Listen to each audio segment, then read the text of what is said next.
Across Wall Street, we're likely to see double-digit pay increases. Nice. Some as much as 25 to 35%, others closer to 10. But it does look like this is going to be a bigger bump, close to the 2021 highs. So it's been 3 years, but we're starting to see a turnaround. Talk to us about corporate clients specifically returning to the market, because I know obviously the Federal Reserve and previously in those 3-year span where rates were the highest they had been in about a generation, kind of the difference there when you're beginning to see that ease now when it comes to borrowing costs. Yeah, so we see a return to companies tapping both the equity and debt markets. Debt, especially as rates are coming down.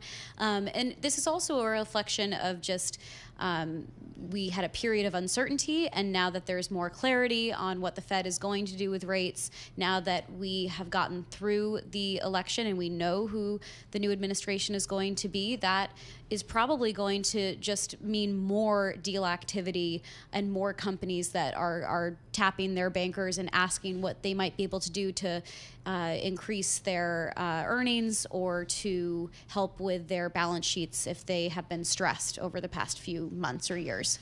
Back in my day on Wall Street, my bonus would make up many years 95, 96% of my total annual compensation Really? came from my bonus. Wow.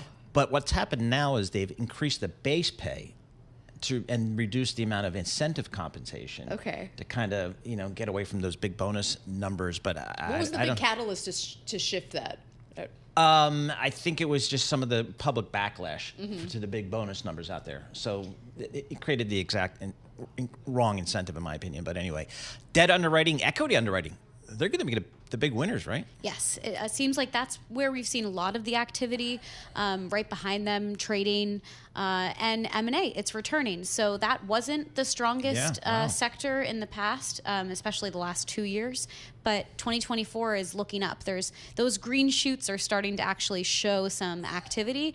And looking ahead, we've even got some indicators for 2025. I know it seems far away, but it's really not. It's right around the corner, and all indicators are pointing to positive growth in the new year as well as to end this year. Were there any sectors that were left out?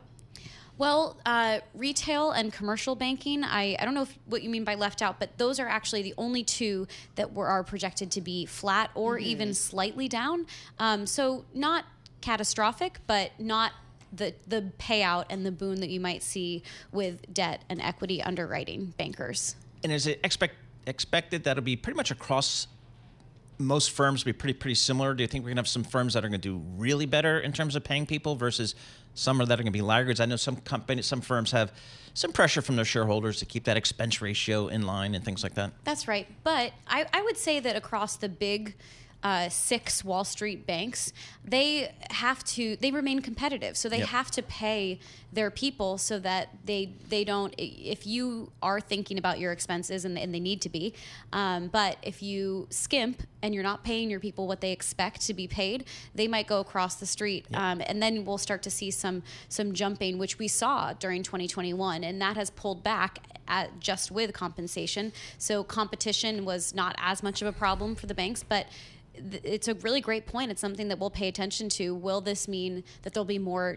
shifting of the chairs, we say, across Wall Street firms?